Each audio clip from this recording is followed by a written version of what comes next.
Hey girls, happy Monday!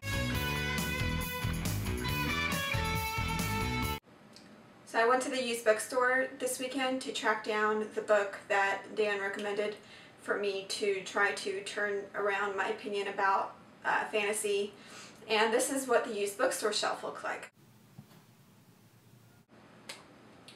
So luckily I was able to go to Barnes & Noble and track down an actual copy.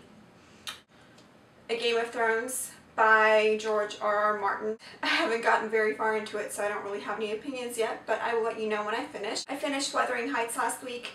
I greatly enjoyed it. I still feel like a little bit uncertain about the narration. On the one hand, I can understand why Bronte chose that route, but on the other hand, I'm not really thrilled with Nellie. I'm not thrilled about her perceptions and prejudices, and something that bothered me about Wuthering Heights was the changing of Heathcliff, which I suppose it was a natural characterization change throughout the course of the novel based on what happened to him. But Heathcliff went from like a misunderstood child and like a passionate and misunderstood young man to like cartoonishly evil toward the end of the book. I don't think I'm giving anything away by saying that. If you haven't read Wuthering Heights, I greatly recommend it.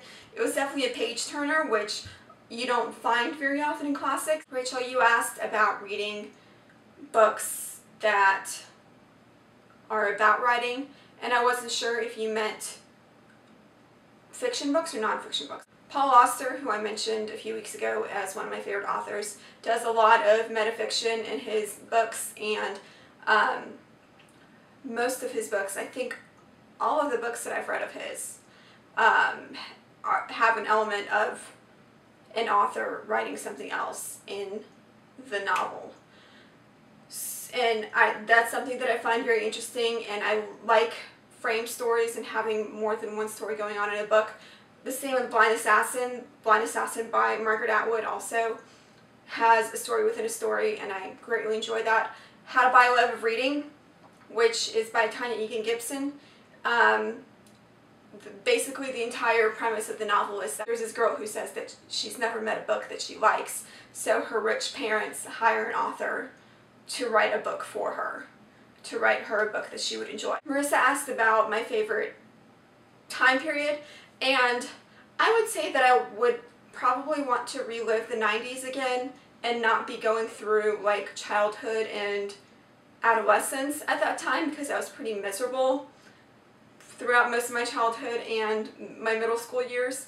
And if I can go back and be the person that I am now and live through that time, I think I would enjoy it more.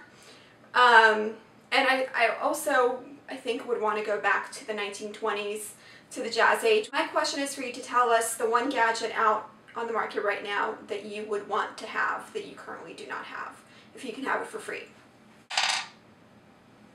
For Marissa. So tell us that, and girls, I will see you next Monday, and Tara, I'll see you tomorrow. Bye.